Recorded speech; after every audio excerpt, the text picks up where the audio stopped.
This is C-SPAN's Afterwards podcast. This week, Washington Post columnist Christine Emba discusses her book, Rethinking Sex. She offers her thoughts on sexual consent and societal attitudes towards sex in the 21st century. We spent a lot of time talking about whether sex is ostensibly consensual, that is, legal, but we don't spend a lot of time talking about whether sex is good, meaning ethically good, morally good, good for the person having it, good for the encounter and what it creates in society at large. She's interviewed by author Donna Freitas. Hi, Christine, and congratulations on your new book, Rethinking Sex. I'm really excited to be talking to you today about it. My first question for you is just, why did you decide to write this book? I would like to understand what went into your thinking when you decided to take on this project. Donna, first, thanks so much for having me here. It's really exciting to talk to you about this. I know we've had previous conversations on the topic around your own book, so it's exciting to see this meeting of minds, I suppose. Why did I decide to write Rethinking Sex? Well, I'm an opinion columnist at the Washington Post, and my beat has always been ideas and society. And I've always been interested in questions of morality and culture and ethics, and also just how we relate to each other. So I was writing a number of columns during the Me Too movement at its height, 2017, 2018. And it became clear that with the most high-profile cases, Harvey Weinstein, etc., there were problems that we thought the sexual revolution and feminist movements might have solved concerning consent that were still very present. But more than that, there came to light these cases that were not so clear, cases of sex that weren't not necessarily unconsensual, but consensual and yet still bad, degrading, traumatizing. And so many women related to these stories like Cat Person, the New Yorker short piece of fiction that I think is still their most read piece of short fiction ever. And there was a general sense among young people my age, my peers and colleagues, that something was off in our sexual culture. The Me Too movement had highlighted it, but there was something much more personal going on too. So many people were having sex that they were supposed to enjoy, but weren't. And I wanted to figure out why. What was happening? Was there something wrong with our definition of consent? Was there something off about our understanding of what sex even was? Was there something off about our cultural understandings of what surrounded sex? So I kept writing columns about this. I started writing longer pieces, and then finally there was just enough to write a book on. And that's where this began. I feel like you just touched on all the different topics that I want to ask you more about. But I do want to, you mentioned that a whole list of possibilities about what is off with what's going on with sex, especially among young people. And I'm wondering, is there something that really rises to the top for you about what is off? Well, one of the threads that runs through rethinking sex the most is this question of consent. I feel that we have arrived at a moment in time, again, post-sexual revolution, post-feminist movement, even post sort of college education plans that talk about how you have to respect that no means no and only yes means yes, that you have to get consent. We've almost established consent as sort of the dividing line between good sex and bad sex. But consent is a floor, it's a non-negotiable baseline, but it was never meant to be the ceiling. And so we spent a lot of time talking about whether sex is ostensibly consensual, that is, legal, but we don't spend a lot of time talking about whether sex is good, meaning ethically good, morally good, good for the person having it, good for the encounter and what it creates in society at large. And there just seems a space that's sort of missing there. People know not to do the worst thing, but there's a lack of clarity around what the better thing should be, what we should actually be aiming for. Mm-hmm. We talk about legality all the time, but we aren't talking about ethics or morals or how people really feel. Mm-hmm. There's a passage from your book that really struck me that's related to what you were just talking about. And I wanted to read it and then have you respond to it. I keep going back to it as I've looked at your book.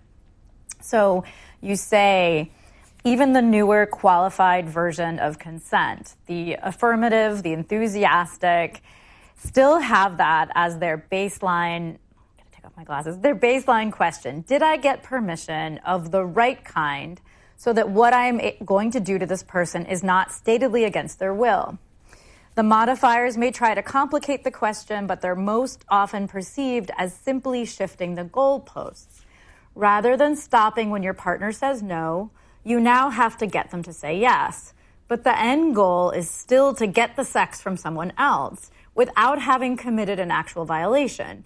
If we invoke just getting consent as an ideal, the highest ethical standard for any encounter, we're giving ourselves a pass on the hard but meaningful questions.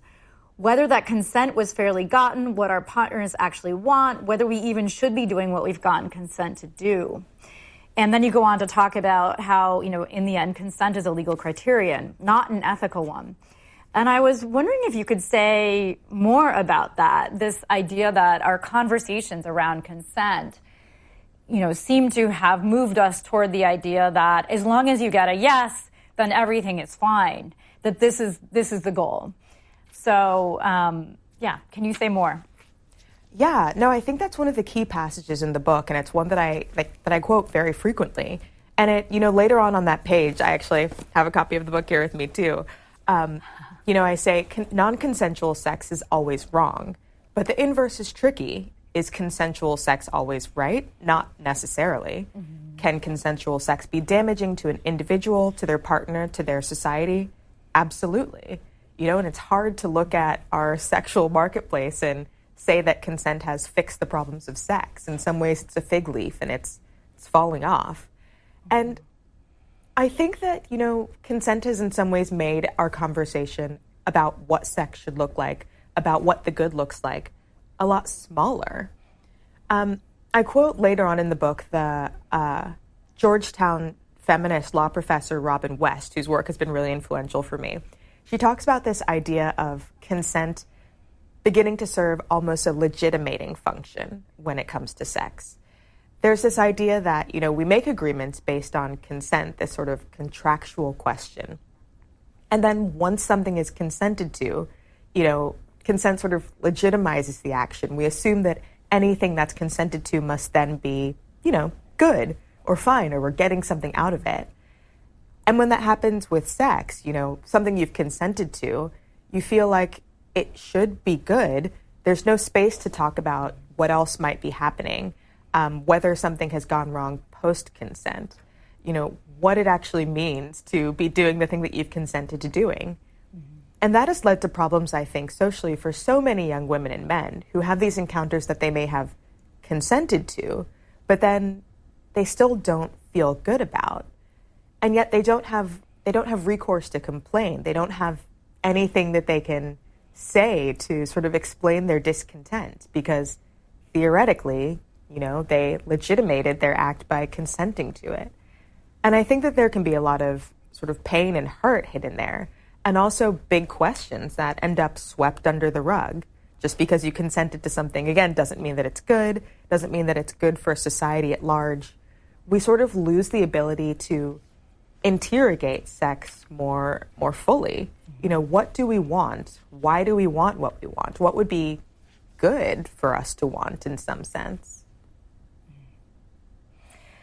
It's interesting to hear you talk about this in my own work.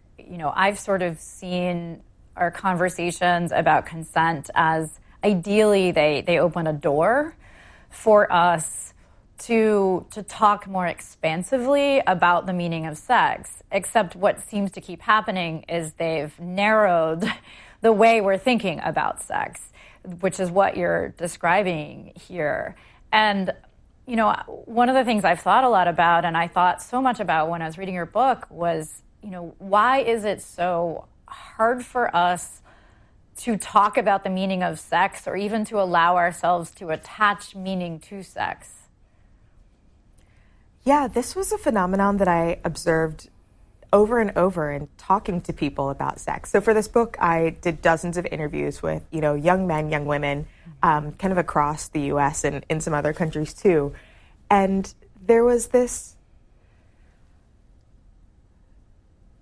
first of all, I would say that people were really excited, like more excited than I would have guessed, to have someone to have this conversation with, to be able to talk sort of openly about their feelings, about what they thought sex meant, what they wanted it to mean, what they had hoped for, and how they were being disappointed in some ways. But there was a real reluctance in some ways to admit that sex was meaningful, or rather, not a reluctance to admit it. And I would ask people outright, okay, what is sex to you? What does it mean? What do you want from it? They talked about big things. They talked about intimacy, transcendence, the desire for care, even love.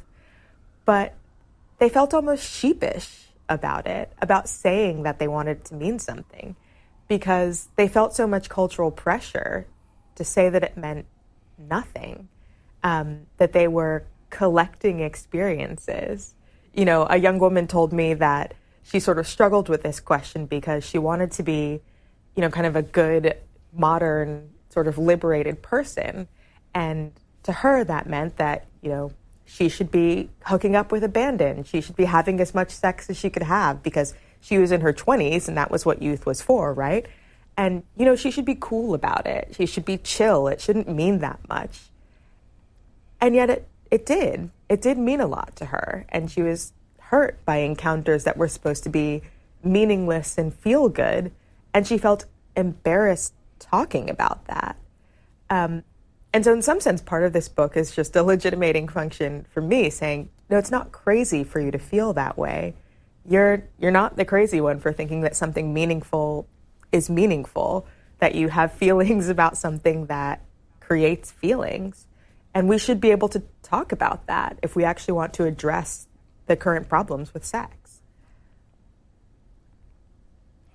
That makes me think so much about shame. And, for the last 20 years, I've been having conversations similar to yours with college students about these issues. And one of the things I've also found is just there's this shame in talking about how, people will say, I know I'm not supposed to care, but I do care. And there's embarrassment that they can't seem to not care. And so this has been going on for 20 years. I've been hearing this conversation, and you're clearly hearing that too. And one of the ironies I see in that expression of shame is that we are supposed to be so liberated around sex, and yet we are so, I feel like the shame has shifted elsewhere. The shame that we experience is not from when we have sex, like it used to be. It's because we actually have feelings about the sex we're having, and we're embarrassed to admit this. And I'm wondering if you could comment a little bit about that. You have a chapter called We're Liberated and We're Miserable.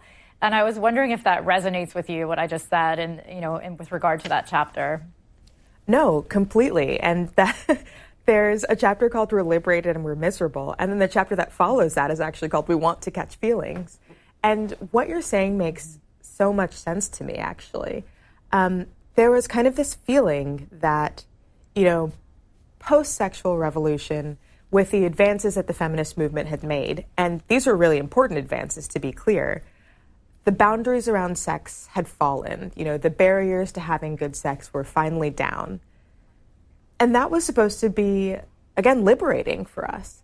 But I'm finding that for a lot of young people, the liberation, the sort of open field of sex that's rolling out before them actually leaves them feeling a bit lost, a bit unsure of what to do. There's a lack of clarity, especially post-Me Too, of how to approach members of the opposite sex. What a sexual encounter, what even a romantic encounter should look like the first or second time. Mm-hmm. And so you kind of see a retreat, actually, from this open playing field by both women and men. There are a lot of men who, especially young men, who feel almost afraid to approach now because they're worried that they might be doing something wrong because the boundaries are unclear.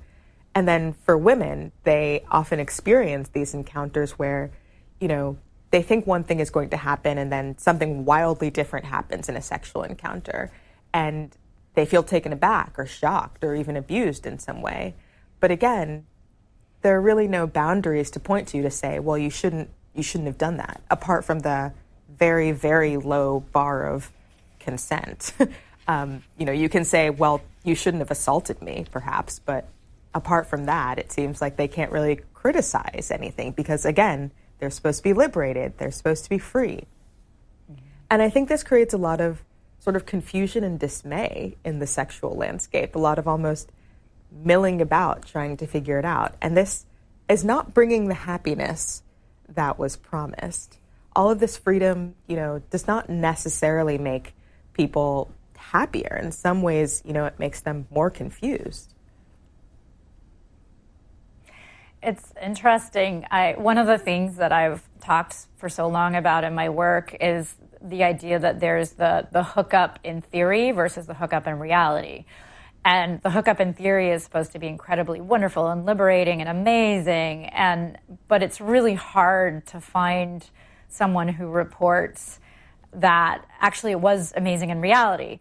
And mostly it's really a mix of confusion and sort of uncomfortable feelings and uncertainty. And I feel like we have to really think about reality. And one of the things that always seems like a revelation when I'm talking to college students about my research is this idea that I say a lot, you have the right to decide what you want to do and what you don't want to do. You have the right to say, to draw boundaries. Like, you have the right to take time to think about, what is it that I really want from sex? Like, you don't have to just go along.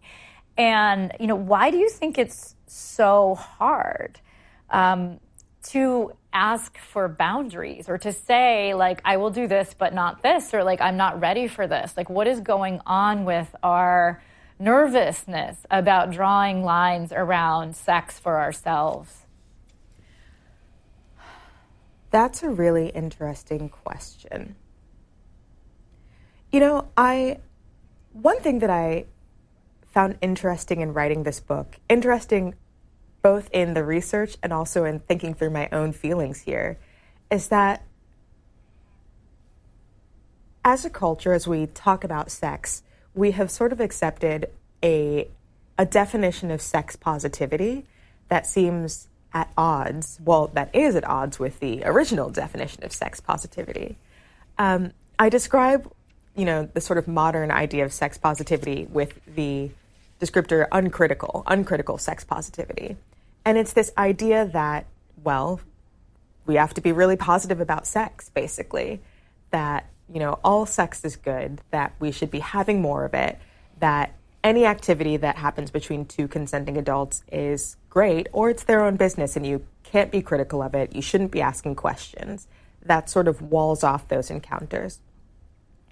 And I call this uncritical because, it doesn't allow us to interrogate anything more about sex, about, whether certain desires should be acted upon, about, what the emotional or even physical ramifications are for the people who are taking part, about what the societal implications are of, certain things being mainstreamed, whether it's, fetishes that implicate race or sexism or classism or anything else. I think a lot of young people feel that to be seen as modern, to be seen as sex positive, they just have to be up for it all the time in some sense. That to complain or to, raise qualms about a certain act or encounter would mean that they're judgmental or repressive or old-fashioned in some way. And, it almost feels as though there's almost a stigma against making judgments in some ways, against, trying to say, certain things might be good or bad, or even good or bad for me, because you don't want to feel like you're judging other people. We know what that has looked like in the past. And also in some senses, because by making judgment calls, some of our behaviors might be implicated too. So it's almost a sort of don't ask, don't tell, don't don't make judgments, don't ask for boundaries because that's unfair in some way. That's too critical. That's not positive. That's anti-sex or sex negative. When in fact, boundaries can be good for us. You know, as any therapist would tell you, boundaries are important and we have to make them. But there's almost a push to have none in the quest to be seen as ultimately sex positive. Does that make sense? Yeah, you know, your phrase, uncritical sex positivity, it was one of the places I really paused in your book to think, just because I think it's such an interesting phrase. And, you know, I think we're so pro sex positivity, and I understand why, I understand what's behind that. We want to affirm sex as a good, and we want to empower people to feel good about having it. But, you know, there is this sort of like, are we allowed to say no to something? And one of the things I was thinking about when you were talking was this conversation I had once with a group of college students where they ended up talking about how, like, really what we want to do is just like make out on the dance floor. But then there's all this other stuff like around it where we have to go, you know, we have to go home with people because if we start making out, it has to lead to sex. And one of the things I kept asking them was, why can't you just make out on the dance floor? If that's really what you want to do, like, what is stopping you from stopping there?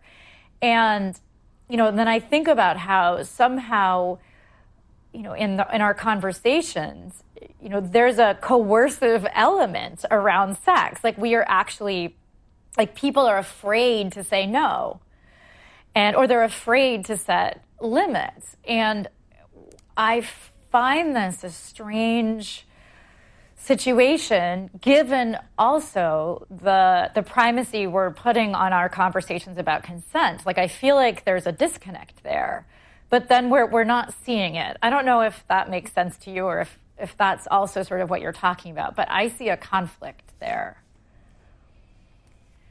Yeah, no, I see that. I see that too. I mean, I think that it stems from a sort of mismatch that I feel like we've inherited around sex and how we think about it. You know, on the one hand, whether it's through shows like literally Sex and the City or Girls or any of these other sort of media productions that make sex out to be the thing that sort of defines you as a person, something that helps you self-actualize, that makes you liberated and modern and sort of a real human in the world. There's this idea that you should be having sex to sort of be a full and fulfilled person. And, you know, so many of the people I talked to in this book told me about this idea that they had about what sex they should be having, even if that wasn't necessarily what they wanted. You know, there was a young woman who told me about hooking up with somebody who she didn't really like. Well, she liked him a lot, actually, but he was moving away and it was complicated. And she had one chance to hook up with him. And she was like, well, I mean, I did it for the story, right? Because I'm supposed to. Like, that's what I'm supposed to be doing in my 20s, even though it had emotional ramifications and she was fairly upset afterwards. So there's this idea that to be kind of a full adult in some way, you should be having these encounters, even if you don't personally want them. You should be adventurous and be pushing your boundaries and going for it. So that's sort of one angle. On the other side, though, this is kind of a paradoxical view of what sex is supposed to mean. Sex means everything in that it's this self-defining act, mm-hmm. but it's also supposed to be something that means nothing, that you don't have feelings about, actually. It's just one physical act like any other. And so it would be weird if you had sex and then felt bad about it, or that you didn't want to do something because, you know, like, what does it matter? It's just a thing. So there's almost this like kind of dual idea of what sex is, everything and nothing, that makes it something that you have to do and also something that you shouldn't feel anything about, you shouldn't feel emotional about. And so in pursuit of that ideal, you know, young people especially, I think, who are really open to kind of these social pressures feel like they have to go after these encounters, feel like that's what they should be doing. and that if they have, some sort of emotional blowback or a bad experience, that's their fault personally for not being as with it or as liberated as they should, as they're told that they should be. I want to ask more about what you just said. One of the passages that I wanted to read quickly, you have this section toward the end of the book called "What If We Had Less Sex?" And you say, the freedom of the sexual revolution seems to go in only one direction. We are certainly free to have sex in the manner in which we choose, although for women, the Madonna horror construct and other forms of judgment still loom. But not having sex is a stigmatized choice. And, I've spent a lot of time thinking about that too, that somehow in all of this freedom, and all of this conversation about consent, and yes means yes, we're not allowed to say no, or it is this kind of stigmatized choice. And I was wondering if you could say a little bit more about that with regard to your own interviews or just your feelings about this particular issue. Well, again, to go back to kind of an earlier question, we talk a lot about liberation and freedom and how having more choice is good. But in the same way that, being shamed for having sex is not freeing, is kind of a boundary, being shamed for not having sex is not free either. That's just sort of a constraint in the opposite direction. And so when we talk about liberation, we want people to be free to choose and pursue sort of the sexual life that helps them flourish, that is fitting to them, a culture that actually helps them reach their goals. And that could look like a lot of different things. Oh, go on. Go ahead, sorry. No, you go ahead. I guess, thinking about that chapter, this idea of reclaiming a pause or, what if we had less sex? In writing that, it almost felt a little bit taboo, like that was something that we're not supposed to suggest.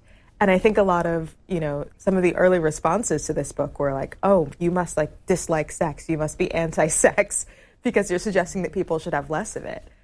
But, what I'm actually pushing for in this book is for, again, people to rethink their experiences, to really think about what sex means to them and what they want from it, and to have fewer of those encounters that you walk into, you have, but you don't really want to be there, but you're just doing it because you thought you should.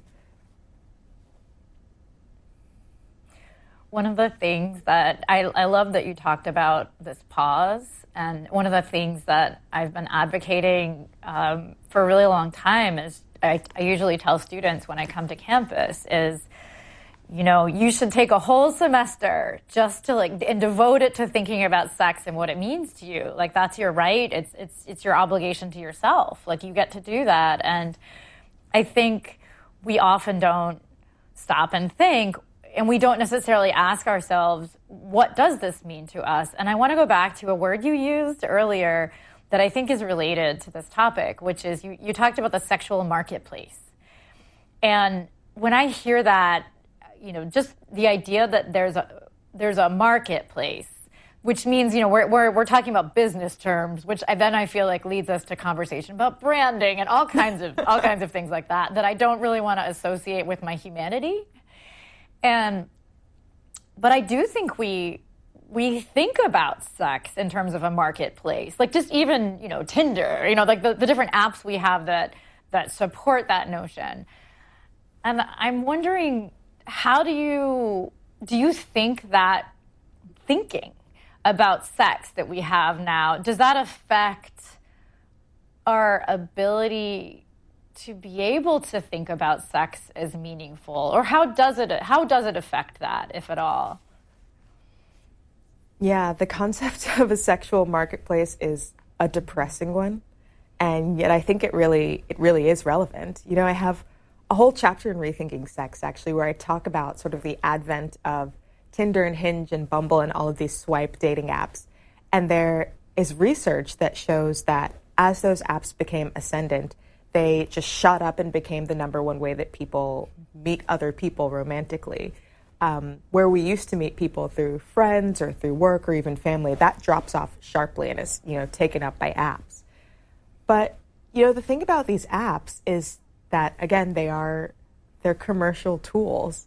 They make money off of people being on them and staying on them and staying single.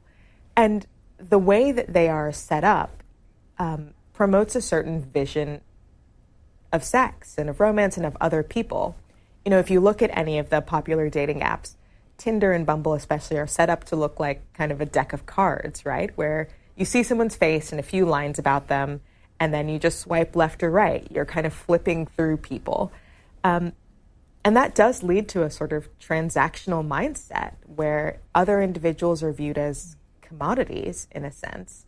And you are sort of taking your pick as to what's the best fit for you and discarding what might not fit. And we might not think that we're being affected by these setups, that we have a certain idea of what sex means to us or for what romance should look like. Our society does, in fact, shape how we approach sex. I remember talking to one woman as we talked about these dating apps, and she told me that she had joked with her friends about ordering a guy off of Tinder because, she too wanted to prove that she could have no strings attached sex. And even as she said that phrase, ordering a guy off Tinder, she herself paused and was like, I don't know why I said that. Maybe that's not, that was a joke. That's not how I should think about other people. But this sort of idea of the marketplace and people as sort of products that you can choose from was very firmly baked into kind of the mindset through which she was approaching dating. And I think that this, is also in some ways a factor of, again, consent culture, where it sort of feels like you're trading in some way. You agree with somebody else to allow them to have sex with you or get sex from them. It's sort of a transactional approach in nature. But the thing is, most people don't want to have transactional sex. Their idea of a good relationship isn't, two people bartering for this bodily act, but actually something that sees them as a full person, something that involves empathy and care and being seen for who they are, and something that leaves their humanity and their human dignity intact. And so while I think that we are sort of being trained to see ourselves as members of a sexual marketplace, there's something within a lot of people that is really repelled by and wants to reject that framing. We just have to figure out how to do so. I've one of the things I've thought for so long is this idea that, true sexual empowerment, regardless of what you decide you want to do and you don't want to do, true sexual empowerment requires us to become critical thinkers about sex. We have to engage with it. It doesn't just have to be this wave coming at us. Just because someone tries to sell us a sexual marketplace or the idea that sex should be a kind of marketplace doesn't mean that we have to interact with it that way. But to be empowered, we have to realize that we have choices to make around what's coming at us. And I feel like that's the part where I get stuck and everyone gets stuck, is that we often don't realize we have any power to critique what's coming at us or to make decisions around it as opposed to just accepting it. And, I'm wondering, what do you think we can do to get out of this cycle? Because it does seem people have these feelings, but we're so afraid to articulate them. Yeah, that's a really good question. I have two thoughts on this. One, I started writing Rethinking Sex in 2019 and kept writing it through the pandemic. And so there was an interesting shift that I saw happen. Pre-pandemic, people were moving around. They were really busy. They were swiping away, dating away.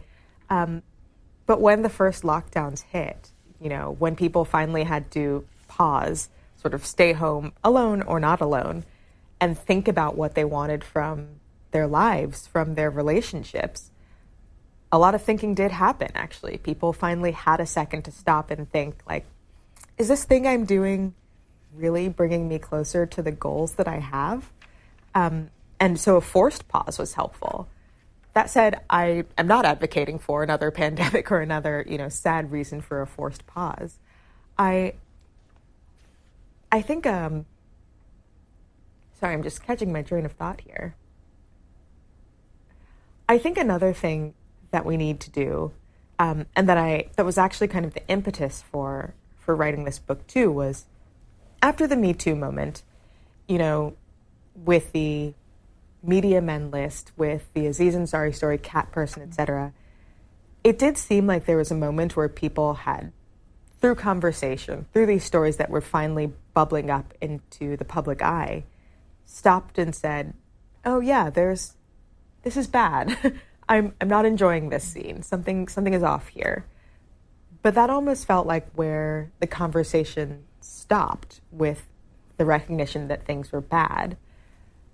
I think that the next step in pushing people to actually take a moment and really think aloud is to have the next step in an open conversation, to kind of propose substantive, statements or claims about, say, what sex means, what we want from it, what is ethical, what is not ethical, etc. And do this in public, in conversation with each other, not just whispered at bars or even among our friends, so that these questions can be sort of argued about, debated. We can correct our assumptions if they're false, and in that way move forward to something better. I mean, Rethinking Sex is subtitled A Provocation, but, it's meant to be a provocation to this kind of conversation, actually, by making claims about what sex is, say, that it's meaningful, that it could in fact be spiritual, about what our experiences with sex might be, that we might want to catch feelings, actually, that some longings maybe shouldn't be acted upon because they're not good for us. By actually proposing claims that we can talk about and build understandings from there, we can move forward in the discussion. There are so many thoughts I have, and I feel like you just set up the next set of questions I wanted to ask you about really perfectly. But one of the things I was thinking so much about when I was reading your book was, I feel like this book is really offering permission. Because often I think we're afraid to talk about these things or assert things that seem to be maybe a little bit countercultural, or that make us feel vulnerable. And is that something that you thought about when you were writing this book, that you, because you're also offering your own feelings, some of your own stories of others? Like, do you want this book to be permission? I do, absolutely. I mean, I think in, just the introduction to the book, there's a part where I say, you're not crazy, right? To the reader, you're not crazy. The thing you feel is off is off.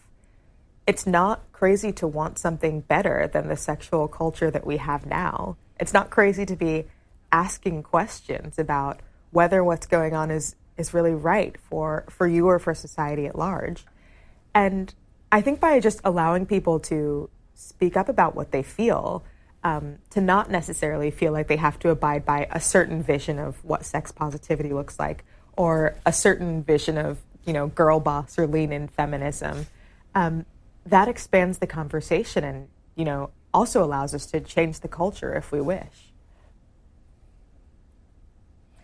I want to ask about sexual ethics, you brought up earlier in our conversation the idea of the good and like the sexual good, and you just brought up sexual ethics again in a second ago, and I wanted to. There's a passage in your book, in this chapter called "Some Desires Are Worse Than Others," and you're talking before this section about how we fear being asked to look closely at our own desires, and So here's the section. You say, the consent paradigm gives us a way out of this discomfort, or at least makes it easier for us to stick to a position of moral neutrality. In the contemporary era, we have settled upon consent as a lowest common denominator that we can all agree on. Once we see that it is established, consent functions as an iron curtain, a social and political divider that cuts our experiences in half. We use it to separate our intimate lives into those parts that are up for discussion and those that are seen as exempt from critique. But in allowing consent to be that divider, we have arbitrarily and incorrectly set many of our deepest tensions and disagreements behind a veil. Consent has helpfully given us a way of dodging difficult questions about morality and autonomy, but they are unhealthy ones to dodge because some things are worse than others, or at least should not be mainstreamed, and we should be able to say so. And you go on about how hard it is to express our discomfort. And then you say, when we do want to object to a particular act or practice, often the best we can do is frame it as not a moral failing, but a failure of consent. And I wanted you to say more about that, consent is sort of our only way through, but we still can't seem to talk about ethics or morality in the context of sex. Right. I mean, I think one of the things that's interesting about the current sexual landscape is that, again, as we said at the very beginning, we have a fairly robust sort of legal doctrine about sex. We're able to talk about what's allowed and what's not allowed. But again, consent and, the legal questions leave so much out. Practices that are consensual can still be damaging. The lack of consent alone is not the only indicator of problematic sex. And then there's the fact that we can consent to things that are still harmful to us. And we don't really have a language to talk about that when we're only talking about consent. I think that we also just don't really have a strong language for talking about what is good or, what is bad in some sense. We have in some ways in the modern era sort of pushed the idea of morality, or at least a shared morality, kind of out of the public square. Within the public square, in public, you can talk about whether things are legal, whether they're consented to, whether they're not, whether something was actively criminal. But to go deeper and ask, what does this say about us? What are our moral standards and frameworks? Do we share those when we talk about sex? What should they be? What ideals should we hold up? That's seen as something private and personal, something that maybe you can hold for yourself, but you can't put on another person. But then that becomes a little bit strange, when it comes to sex, because that is something that you're doing with another person, where ideally you want to be sharing the same standards. And then sex in and of itself is such a social act in some ways. It's something that we're all doing. It's something that we all talk about, but it also kind of shapes our society up to, the creation of another person. It's implicated in so many other factors. So if we can't really make judgments there, then we leave a lot of space open for, problems to arise that we can't really address. I keep trying to figure out why are we so afraid of talking about sexual ethics? And, even as a baseline, our conversation about consent is an ethical conversation. It has to do with relational ethics, because anytime you're relating to someone else, you're engaging in relational ethics, whether you want to name it or not. And so our conversation about consent have to do with sexual ethics, period. But we're so afraid to name that and to go there. And why do you think we're so afraid of ethics and morality? Well, I think there are a couple of reasons. And one actually I think is really justified. One of the pushbacks that people have against, talking about sexual ethics or sort of old school sexual ethics is that they've been repressive in the past. And we know this, right? The sexual revolution happened for a reason. The feminist movements happened and are happening for a reason. We've seen how sort of top-down hierarchical understandings of what's right and what's wrong and certain moral codes have been used to oppress and, reject people for centuries, whether it's women, whether it was sexual minorities, whether it was people of unfavored races or classes. We've seen how moral judgments can be used as, not moral, as actually just a way to sort of oppress and hurt other people. And we don't want to do that. We've very justifiably sort of moved away from that on purpose because we've seen the harm that it can cause.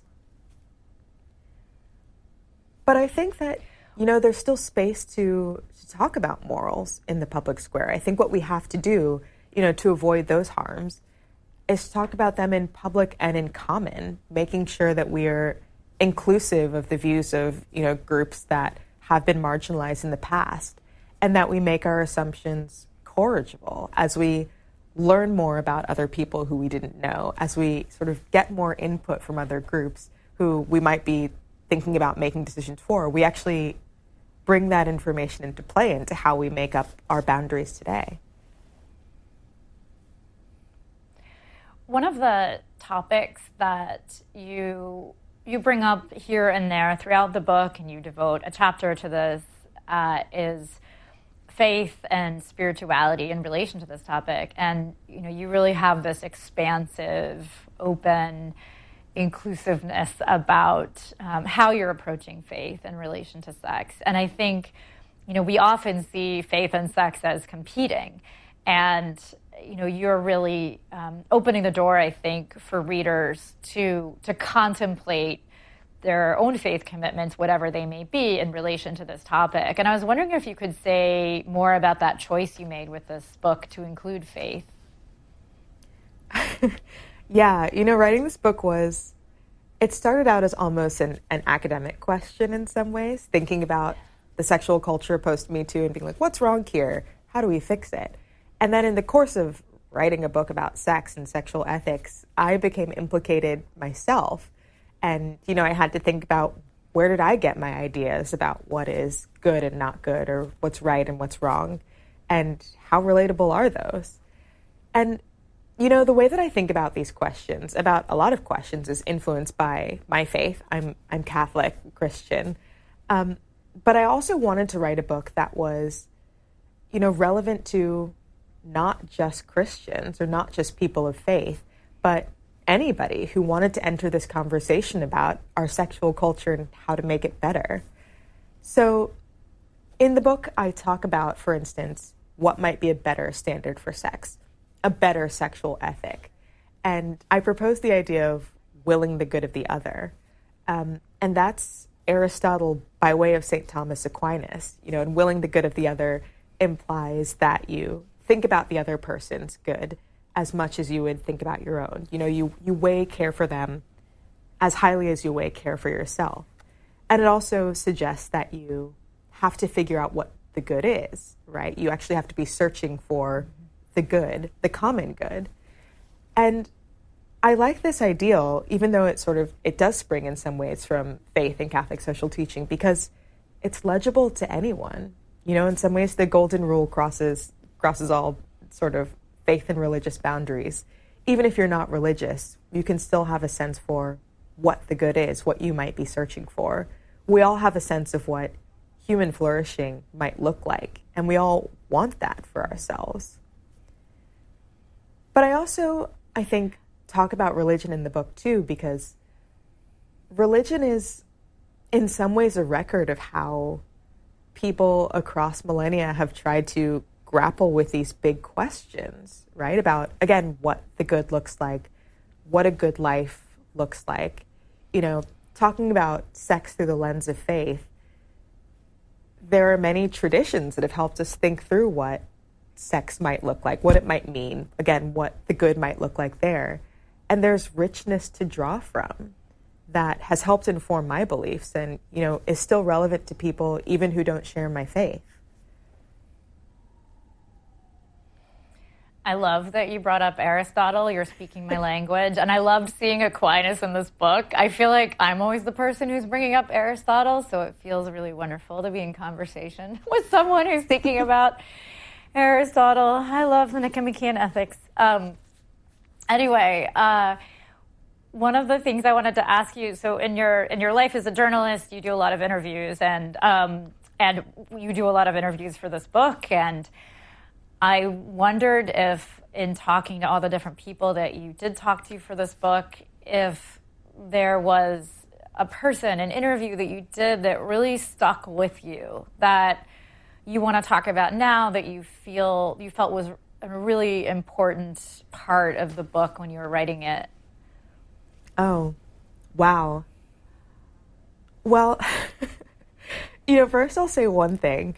If you write about sex, if you're writing a book about sex, or even if you're just writing on these topics, at least I found that people just tell you things.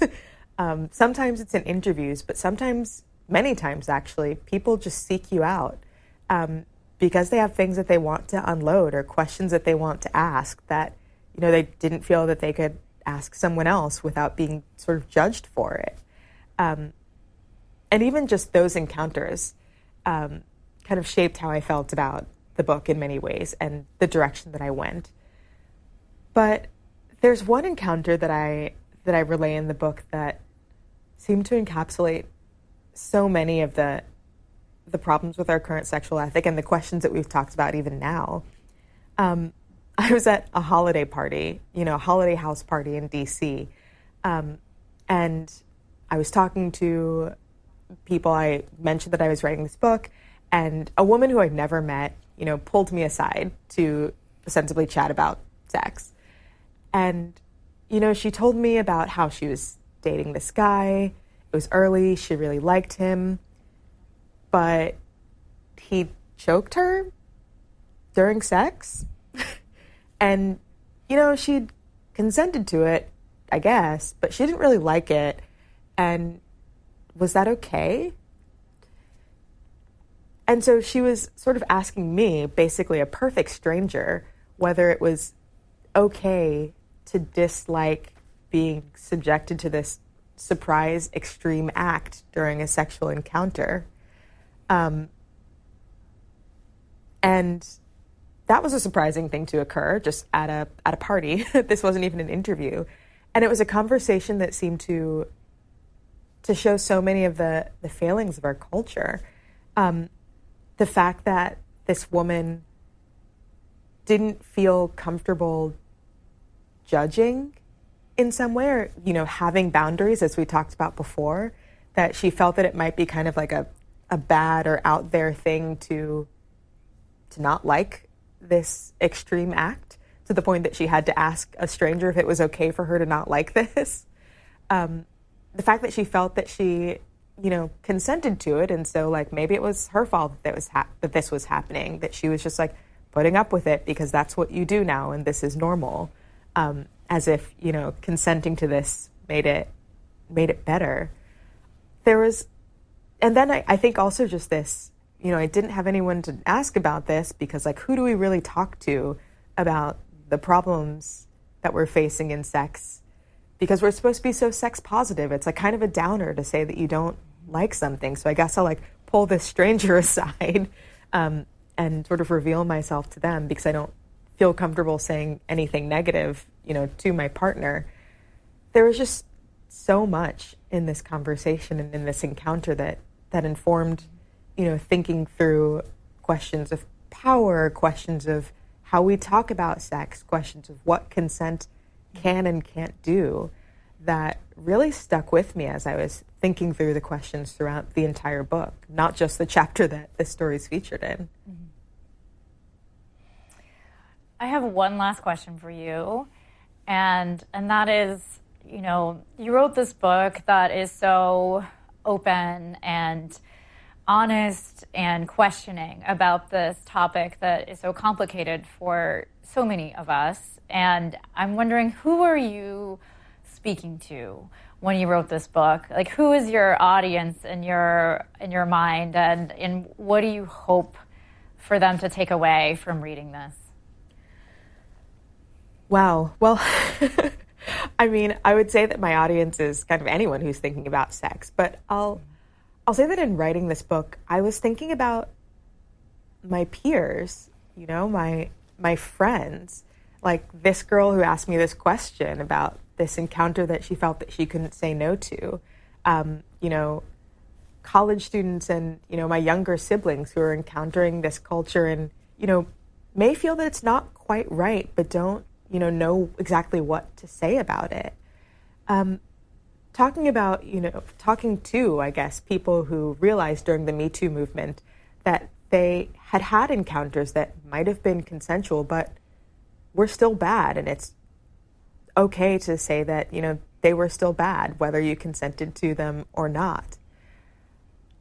My hope for this book is, as we talked about earlier, for people to realize that, they're not in the wrong for wanting something more, for wanting something better, that they should be able to talk about this out loud, to have honest conversations about what sex means to them and to, society more broadly, and to actually shape what the culture looks like rather than just be shaped by it. Well, Christine, thank you so much for a wonderful conversation today, and congratulations on a really exceptional book. Thank you so much. It was great talking to you. It was great talking to you, too. Thanks for listening to this week's Afterwards podcast. If you enjoyed this podcast, listen to C-SPAN's podcast about books. Learn about the latest nonfiction books and best-selling authors. In each episode, we report on bestsellers lists and book reviews from around the country. You'll also hear authors talking about their latest books and insider interviews with nonfiction book publishing industry experts.